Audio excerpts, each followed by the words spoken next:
Rebecca here. Thanks for hanging out with me this afternoon. We are going to go live here in just about 60 seconds, talking all about smartphone navigation. So, if you are a Hike Like a Woman fan and you want to learn how to find your way in the backcountry with your smartphone, you're in the right place. I do have to apologize. We are in the middle of a basement remodel right now, and I have contractor and workers, plumbers in my basement, and they're like banging on pipes and using tools, and so hopefully you can hear me all right. And hopefully it won't be too loud. But anyway, we are going to dive right in and talk about smartphone navigation and how to navigate with your smartphone. If you're new to Hike Like a Woman, I'll go ahead and introduce myself quickly. My name's Rebecca Walsh. I started Hike Like a Woman in, I think, 2014. It started off as a mommy blog. I had a couple of kids and I was trying to figure out how to navigate the outdoors with my children. And so Hike Like a Woman just grew. And now we've made some changes recently, and now we're really focused on adventure travel opportunities and outdoor education. So I'm going to talk a little bit about outdoor education here as we get the ball rolling. But that's me. I'm based out of Laramie, Wyoming, where it's beautiful, and I think it's going to rain outside. And yeah, so I do most of my hiking in the Rocky Mountains, but I did serve in the Army and was stationed all over the world. And so I've done some hiking in the Midwest and the South too. So anyway, let's dive right into smartphone navigation.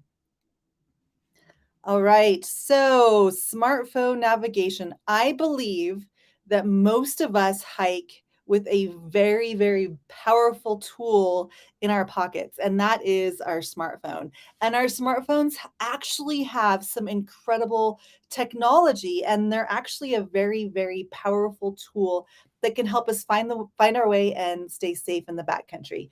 This is the first lesson from our backcountry navigation boot camp, which is an online course where I teach you how to navigate with your smartphone, how to use a map, how to read a map, how to use a compass, and how to navigate with a Garmin InReach. And so, what I've done is I just wanted to give you this very first lesson for free. So, I've kind of pared the first lesson down a little bit.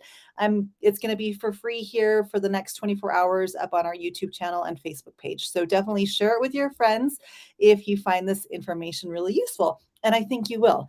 So, also, I am monitoring the chat. So, if you have any questions as I go about the webinar, go ahead and feel free to drop them in the chat, and I'll answer those questions when we get to a good pause in the lesson material. Okay, so why smartphone navigation? Um, that's what I'm going to teach you about. Smartphone navigation. Okay, some of you, I've shared this story publicly several times, and some of you may have heard it or you may not have heard it. But several years ago, I was on a backpacking trip and I wasn't here in the Rockies. Here in the Rockies, I feel like if I lose my sense of direction, if I lose my way, I feel like I can always find a clearing and look up and see the mountains and know which way to go. But this was an interesting situation. I was on a trail that was surrounded by extremely dense vegetation, and I went off the trail. I was super tired, super hungry. It was the end of the day, so I was starting to get a little bit disoriented. And I went off the trail to go to the bathroom.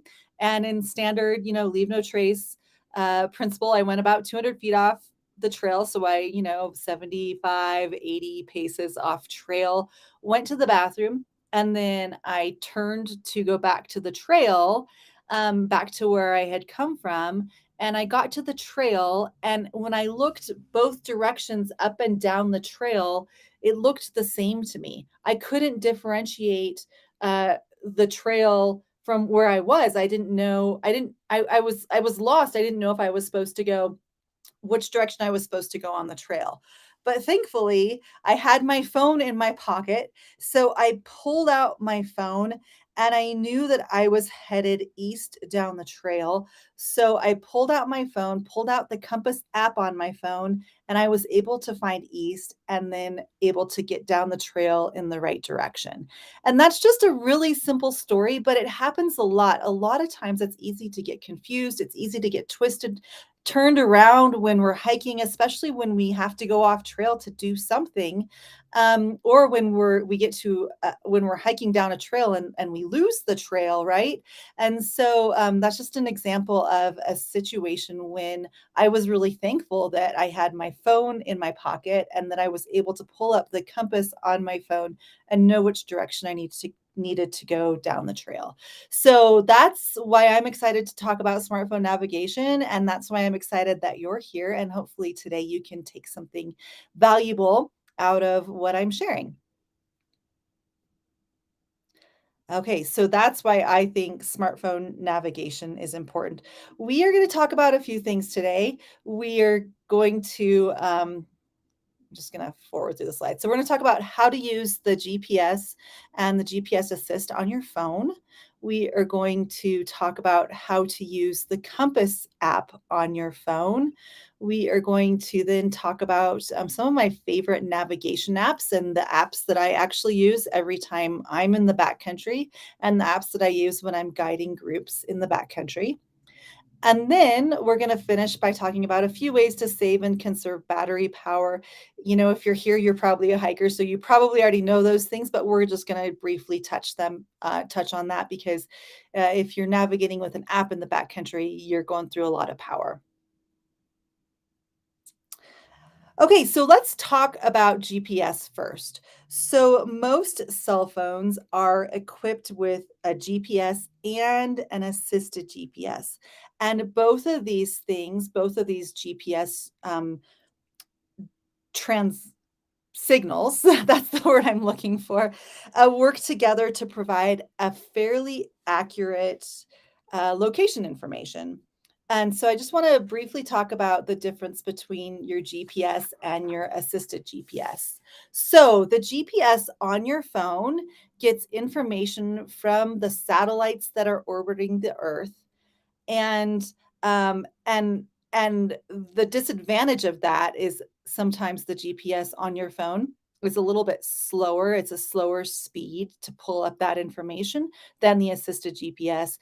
The GPS on your phone also has some limitations, especially when it comes to needing a clear shot of the sky. So if it's really poor weather, if you're in a big thunderstorm or a blizzard, or if you're in a slot canyon, you might not be able to use the GPS on your phone.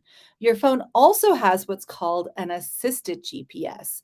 So this is information that is getting your phone information about your location that is coming from your phone from a cell phone tower. This has the advantage of being faster than a GPS because it's pinging off of these towers.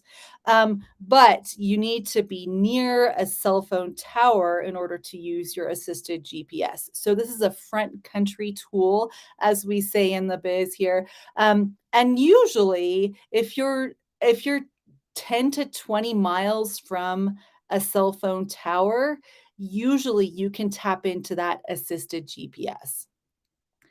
So, um, so that's the difference between GPS and assisted GPS. Just to kind of recap there, your GPS and your assisted GPS work together, and typically they can get you within 15 to 20 feet of your exact location.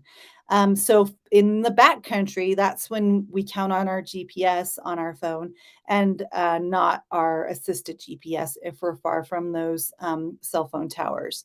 Now, a phone signal isn't necessary to use the GPS on your phone, and your GPS tracking does need to be turned on. And the interesting thing too is if you think about the GPS in our cars, um, a GPS the GPS on your phone isn't necessarily going to tell you which direction you need to go, but it will tell you where you are. And I think that like a GPS device, whether it's on your phone or like a device is super cool, but it's never a substitute for knowing how to read a map and use a compass. And so we'll talk a little bit more about how you can learn how to read a map and use a compass. So that is just a little down and dirty, just a little information about the GPS on your phone. And I think it's just pretty cool. I didn't know until about 2 years ago that there were two different GPSs on our phone. Such a powerful, powerful tool.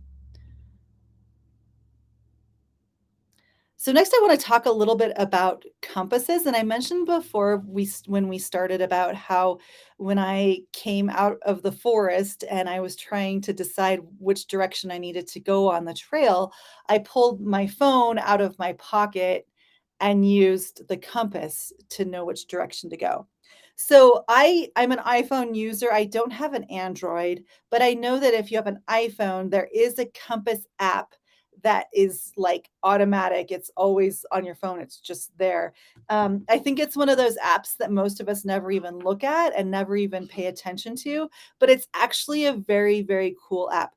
If you have an Android or another phone, I'm not sure if your phone has a built-in compass app or not, but if it doesn't, there are several that you can download, several compass apps that you can download for your phone.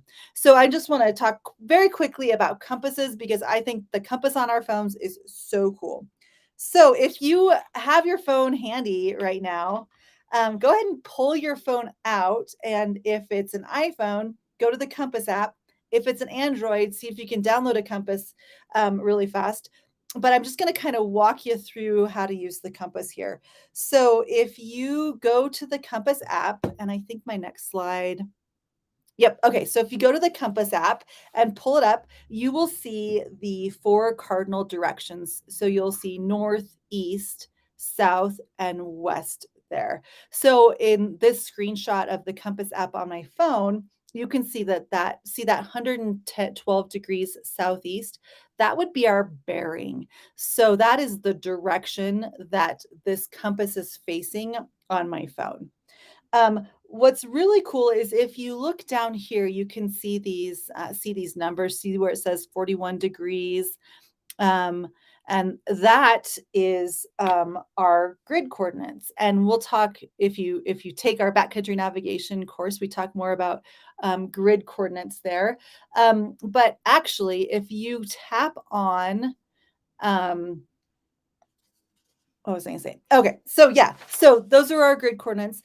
And then if you want to use the compass on your phone to get a really precise bearing or to know which direction to travel, just as if you were using a compass, a real compass, you would hold your phone flat and then tap that compass dial, and that will lock in your direction. And this will tell you what direction to travel. And like I said, we have a compass lesson inside backcountry navigation boot camp where we talk a lot about compasses and declination and knowing which way to travel. But I just wanted to show you that tap to lock in feature because I think that's super cool. Now, another thing is we before we mentioned these coordinates. So those coordinates at the bottom of the slide there where it says 41 degrees. If you tap on those coordinates, oops, oh, I don't have a slide that shows this, but if you tap on those coordinates, it will take you right to Google Maps. So you'll be able to just go right to Google Maps and the Compass app works with Google Maps to show you exactly where you are on Google Maps, which I think is really cool. So this works in urban areas. I've used it in the backcountry too when I've been, able to tap into that cell phone tower to use the assisted GPS. I've been able to pull up my exact location on Google Maps, which is really great.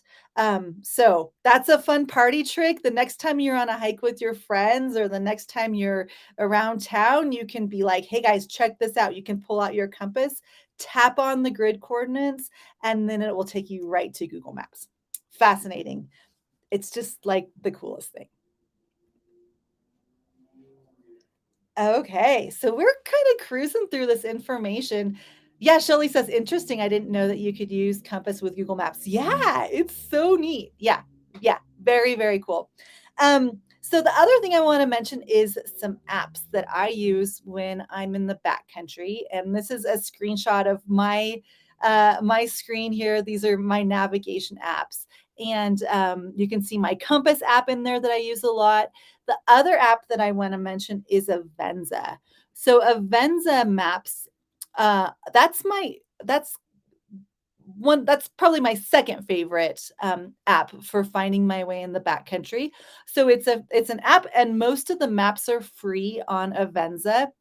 Um, and there's not a subscription. I don't I'm kinda just tired of subscription models, um, because I just am. So anyway, if you go to the Avenza and download the Avenza Maps app, um, there's a free version and there's a paid version. I found that the free version, this is an example of a map that I pulled off of Avenza. The free version actually gives a lot of really great information, and a lot of times, if you can tap into that as a GPS, you can be tracked along your route using Avenza for free. So that's great. And a lot of the maps that are free come from the USGS or the USDA, and so they're maps to get put together by agencies, which are really good. Um, and some maps are like 99 cents or like $5 if you want to download the map. So I like that it's not a subscription model, and I like that you can just download the maps that you need. And I found that it doesn't take a ton of battery power when I use Avenza Maps. So I really like Avenza Maps. And also, they're great for not just like topographic maps, but also tourist maps. So if I'm traveling, I'll just download the maps for the area where I'm going to be traveling, and that's kind of cool too. The other app that I use a lot is Garmin Earthmate. And oops, I don't have a slide for Garmin Earthmate, but the Garmin suite of digital map devices is very cool. So I use the Garmin app on my watch, on my Garmin watch, and then Garmin Earthmate on my phone, and then it actually syncs with your InReach if you have a Garmin InReach device. So all three of those tools help me find my way in the backcountry. Garmin has some disadvantages. The biggest disadvantage is that it's a subscription and it's expensive, and all the Garmin suite of tools are expensive. But the maps are so beautiful, and it's really easy to track your routes, either on the app or if you log into your Garmin account. It's easy to track routes, mark waypoints, make notes. It's what my husband and I use when we plan backpacking trips. Um, and so I just like the ability to kind of pair my watch with my phone with my inReach. It's kind of like the trifecta of awesomeness there. So that's really cool. There's a ton of navigation apps. There's so many apps that can help you find your way in the backcountry. And really, it's a matter of like downloading a couple, doing the free trial versions, and seeing what you like. I'll just mention a few here. So Peak Finder, Hiker with two eyes, Far Out, Peak Visor, Hiking Project, All Trails, Pocket Earth, Maps.me, Fat Map, Spyglass, Karen, Onyx. Onyx is probably my third favorite, and it's what I like about Onyx is a lot of hunters use it to know public land versus private land. So I think Onyx maps are great. Gaia, All Trails, Garmin Earthmate, Avenza Maps that I mentioned. One note of caution when you're looking at maps, apps with maps, is I'm always a little bit skeptical and nervous about relying on user generated data. So that's information that other hikers are going to put up on the map, talking about their route. And it's not always accurate information, and I've had to help people off a summit in actually kind of a dangerous situation when they were trying to use some old user generated map data. So just a word of caution about that. You know, a lot of times, sometimes, or not a lot of times, sometimes this user generated data can just be inaccurate and outdated. So just be careful. I would maybe look at a map. If it's user generated, like check out the app, check out and see what the people are saying, and then bounce it off a topographic map that's current and make sure that they're matching. um, but yeah, there's so many great apps, and like I said, it's just a matter of like trying and seeing what works for you. We'll talk just a little bit about conserving battery power on your phone when you're in the backcountry. So one thing that I pay attention to is I actually take notes about like my battery drain route, and that or my battery drain rate. And that makes me sound like a pretty big nerd, but I want to know how quickly the battery is going to drain on my phone if I'm backcountry skiing for a day versus if I am hiking for the day.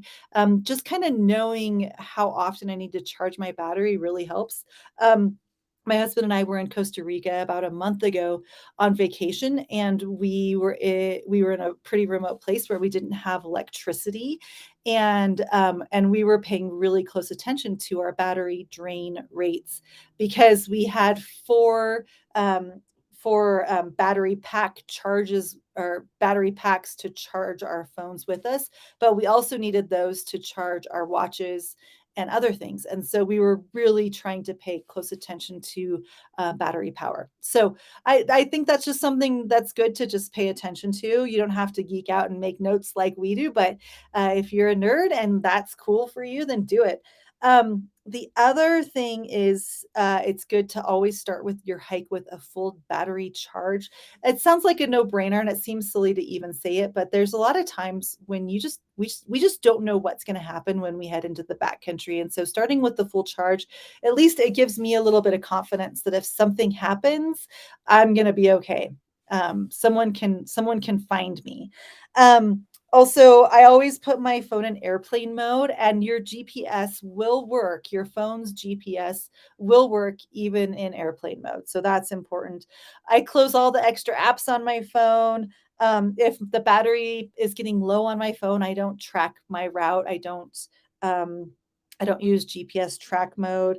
Sometimes I dim the screen so I can see it a little bit better in the bright sun, but also that'll help preserve some powered battery. And then also to use one of these, external charging devices. I have one that I really like and recommend. It's called the Charge Card. Yeah, right there. So you can see that charge card. It's just like this super tiny charging device, and it's really like the size of a credit card, but just a little bit thicker. So I found that it's really portable and lightweight for day hiking. Not something I would use for. We used it for international travel, and it didn't quite charge all of our devices. But if you're on a day hike and you just want to have an emergency charger in your backpack, it's super lightweight and great.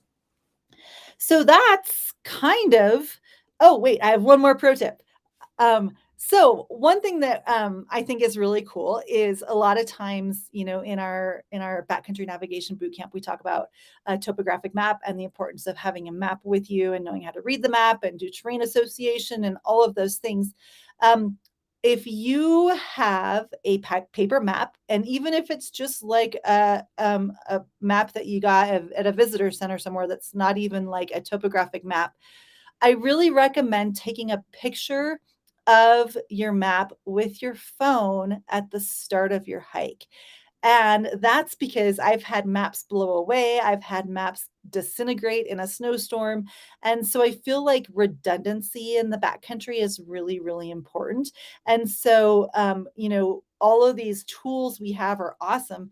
And so I always recommend taking a picture of your route, taking a picture of your map with your phone. So then you can just reference it if you lose your map or if something happens to your map. So that's my big tip about kind of how we can make all of these tools work together. Okay, so as I mentioned before, this was just a little bit of our very first lesson in our backcountry navigation boot camp. So if you want to learn more, you can head to our website, hikelikeawoman.com, and learn about our backcountry navigation boot camp. That's our homepage right there. You can see, you just click that tab right there in the toolbar, or I think I have a QR code. Boom, there's a QR code. So that's a little I'll take you to our landing page there, talks a little bit about our boot camp, and then, it's $49. So I put a ton of time and effort into our boot camp, and I'm constantly making modifications. So what you learn in our boot camp here is you learn how to, navigate, you learn how to read a map. A lot of us don't know how to read a map. It's scary and intimidating sometimes looking at a map and thinking, oh my gosh, where am I? Where am I supposed to go? What do all these things mean? So learn how to read a map, learn how to use a compass, um, learn a little bit more about smartphone navigation. So I just kind of covered a little bit of the first lesson, but there's some handouts and stuff that are very helpful about the first lesson. And then the other cool thing that I teach in the Backcountry Navigation Bootcamp is how to use a Garmin InReach. A lot of times women especially are like, I really want to go to the backcountry, but I'm a little scared, or my partner or whoever, my parents, somebody who loves me is worried about me when I'm in the backcountry. So Garmin InReach is a navigation tool, but it also gives you the ability to send messages to loved ones back home, and also send an SOS message if something happens. And so and so the so I have a whole lesson all about how to use a Garmin InReach device and how to partner with all of these things. So you'll have lifetime access of all of the bootcamp materials. It's 3 lessons plus that bonus InReach lesson. You'll get access to it for life, plus any updates that I make to the lesson materials. And I'm making those updates continually based off feedback from the 180 women who've already gone through the course. I only open it twice a year. It's not something you can buy anytime, but right now the course is open for enrollment until June 5th at midnight. And then the next time I'll open the course for you to purchase, it is in September. And like I said, just get such good information in the lesson, and you get access to me. So I am around, and I give 100% attention to people in our backcountry navigation bootcamp, because that's really important. I also hand out my cell phone number, so you can give me a call, shoot me a text message anytime. And I just try to really make myself accessible to people who pay for that course. So anyway, that is information all about how to navigate with your smartphone. A couple cool tips that I've discovered and that I use in the backcountry, a little bit about our backcountry navigation boot camp. And yeah, my goal was to be done in a half an hour. And we're almost at a half an hour. So anyway, I am here for a few more minutes. Happy to stick around if you have any questions about navigating with your smartphone, if you have any questions about our boot camp, if you have any questions just about reading a map or using a compass in general, or if you have any questions about hiking, backpacking, camping, doing all of the things, I'll stick around for a few more minutes to answer those. And if you want to know what's coming up with Hike Like a Woman here, we're getting ready to some trips. We're getting ready for some adventures in Yellowstone National Park in September. So we just had a cancellation for our trip to Yellowstone National Park, September 10th through the 14th. So if you want to go see Yellowstone National Park in the fall with a really awesome group of women, you can join us in Yellowstone National Park. All the information is on our website. I mentioned earlier that I was just in Costa Rica a month ago. And the reason I was in Costa Rica is because we are partnering with a very, very cool guiding company in Costa Rica to offer Hike Like a Woman adventures to Costa Rica. So we're going to go to Costa Rica in October, just a women's trip. And then my husband wants to go back to Costa Rica. So we'll be back in Costa Rica in April, next April, for a co-ed bring a friend trip. So you can bring whoever you want, husband, wife, sister, brother. I don't even know. So we'll be back Costa Rica next April. In next June, we are climbing Mount Kilimanjaro, and that trip is sold out, but there is a wait list. And then I am looking at an Everest base camp expedition with female guides and porters, and Sherpas, that I'm very excited about. So I'm just kind of working on that right now. So stay tuned for information about a potential trip to climb to Mount Everest base camp with a group of women. So anyway, that is what's going on. Any questions out there? All right, nothing's coming up in the chat for me. So I am going to go ahead and sign off. Thank you all so much for joining me. If you want to find more information about our backcountry navigation bootcamp or any of our Hike Like a Woman adventures, go ahead and check out our website, hikelikeawoman.com. And I will be live again next week I think next Thursday at 10 o'clock in the morning with a question and answer session with an Ask Me Anything session. So I hope to see you at that live stream too. Thanks so much. We'll see you next week.